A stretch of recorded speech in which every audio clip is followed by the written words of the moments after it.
du gouvernement, mais prendre contact avec les réalités du pays. Comment fonctionnent les institutions? Se rendre compte si la démocratie telle qu'elle est décrite ici est vraie ou fausse. Je serais heureux que celui qui ne m'aime pas soit le premier à venir se rendre compte de cette réalité.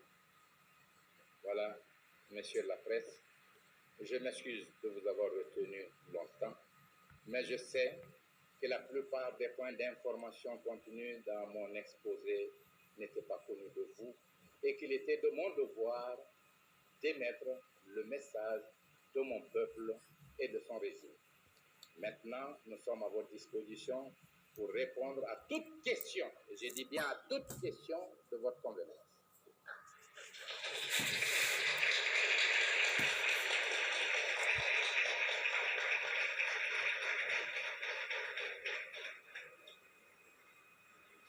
Bon. Je suis à l'aise et je parle sans orgueil.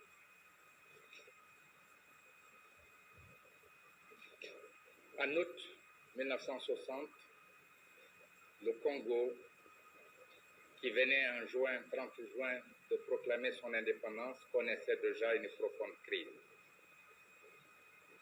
Mon frère et ami, Patrice Lumumba, vint à Conakry. Il m'exposa ses difficultés. Il me demanda une forme d'aide qui consistait à inviter tous les gouvernements des pays indépendants d'Afrique à coordonner une action de soutien pour préserver l'indépendance du Congo. Ensemble, nous lançons donc un appel. Alors, vous avez reçu hier soir à Paris. Alors, est-ce qu'on peut s'attendre au retour en donné à quelques précisions sur le sort de ces maris, par exemple, la notification des décès, des certificats d'essai, et leur envoi à ces femmes, et les éclaircissements véridiques sur le sort de ce mari? Deux questions de valeur. La première, mon appréciation de la presse. Deuxièmement, le problème des femmes françaises, avec sous-question précisant le rôle de cette femme. Lorsque des journalistes connaissent parfaitement la vérité et laissent une fraction de la presse induire en erreur l'opinion sans corriger l'erreur, pour moi, il s'agit de la presse française. Le silence devant le crime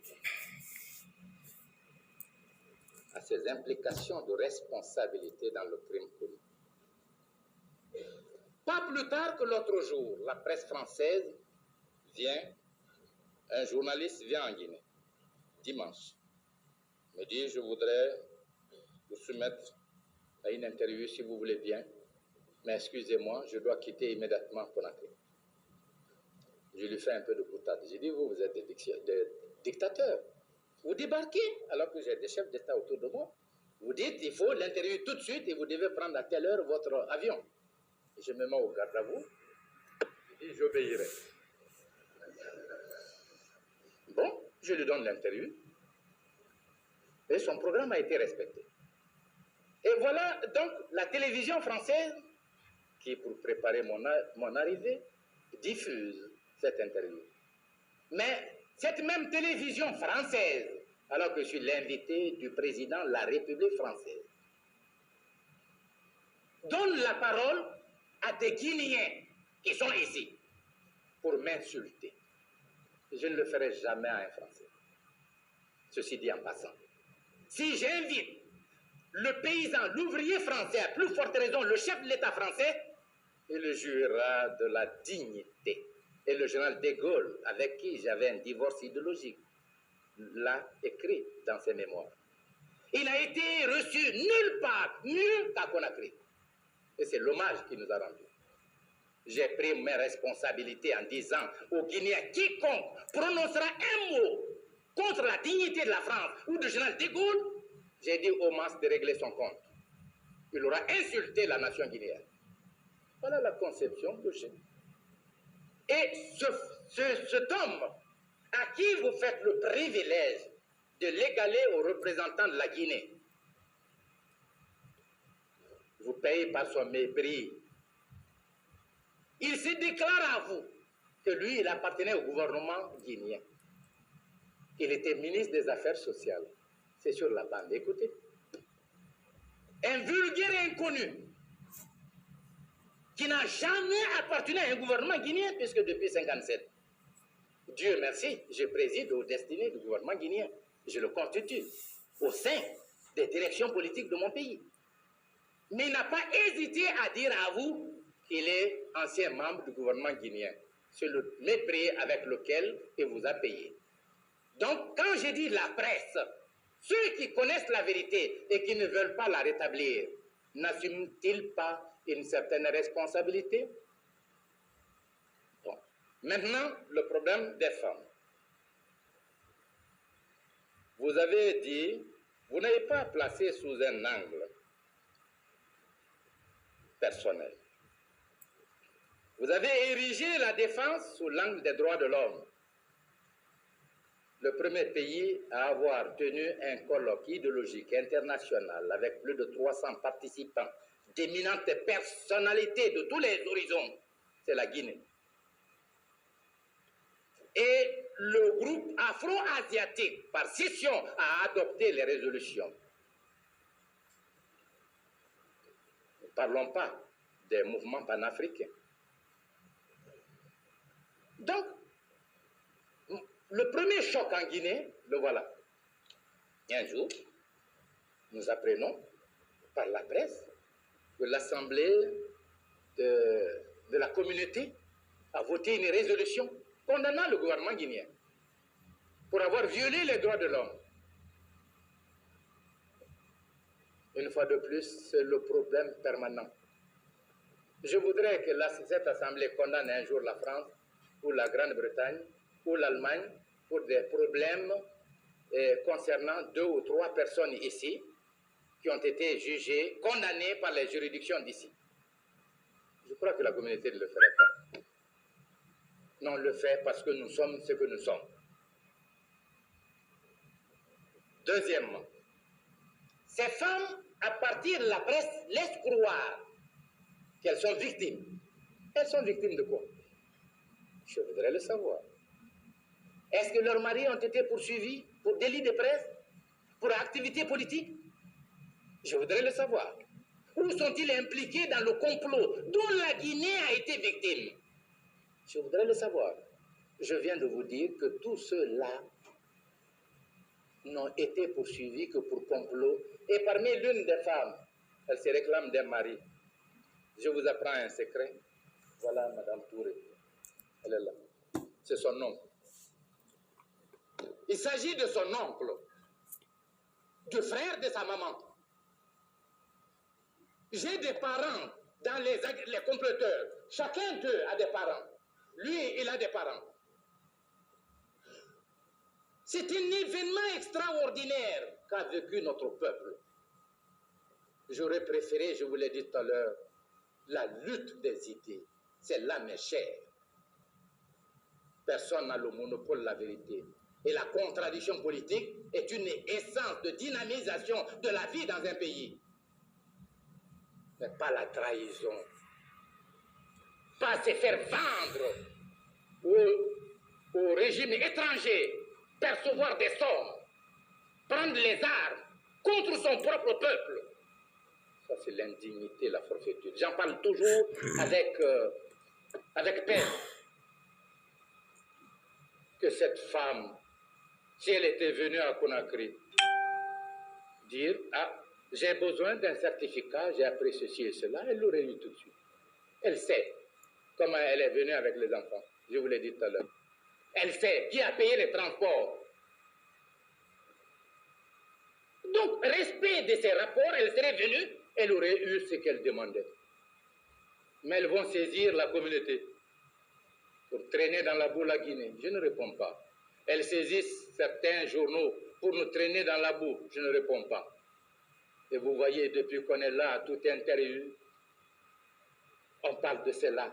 C'est cela qui fait le rapport entre l'Afrique, entre la Guinée et la France. Ne me donnez pas cette impression. Ma volonté est ardente, mon esprit est sain. Nous avons fait beaucoup d'efforts pour tourner la page, car c'est nous qui avons été victimes. Ce n'est pas vous, c'est nous. Et nous voulons consciemment tourner cette page. Ne pas retenir tout ce qui a été dit de nous ou fait contre nous. Parce qu'il y a eu un changement. Deuxièmement, parce que nous sommes tous conscients des circonstances que nous vivons et des grands problèmes que nous avons à résoudre dans l'intérêt de nos peuples. Je répète donc,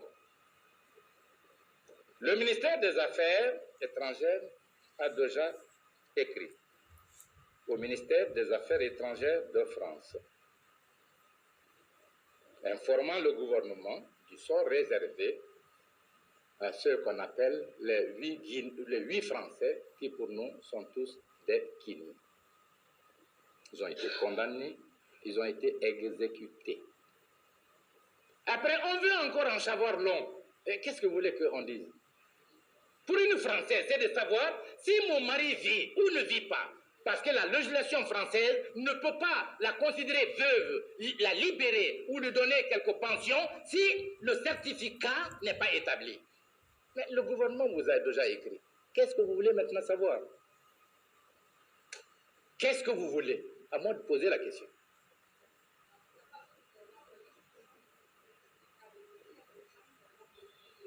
J'écris au gouvernement avec timbre, avec signature, c'est pas suffisant. C'est du formalisme.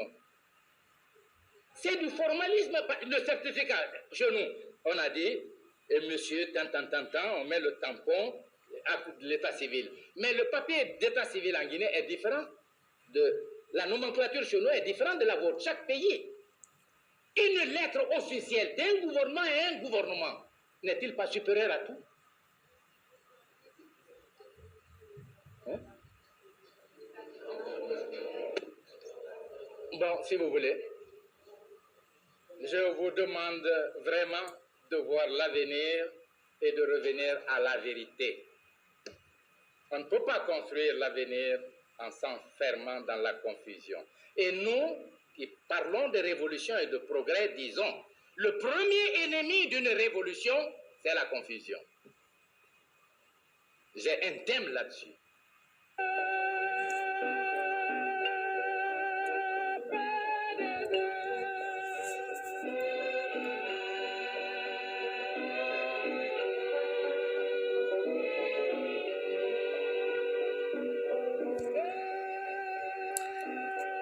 Bon, la suite sera là. Cette vidéo m'intéresse parce que juste je vais essayer de vous faire comprendre réellement ce qui est le contenu dans cette vidéo. Sékou Touré a été interviewé par ces journalistes qui ne datent pas aujourd'hui, depuis longtemps. Et c'est le même type de... comment dirais-je? C'est le même type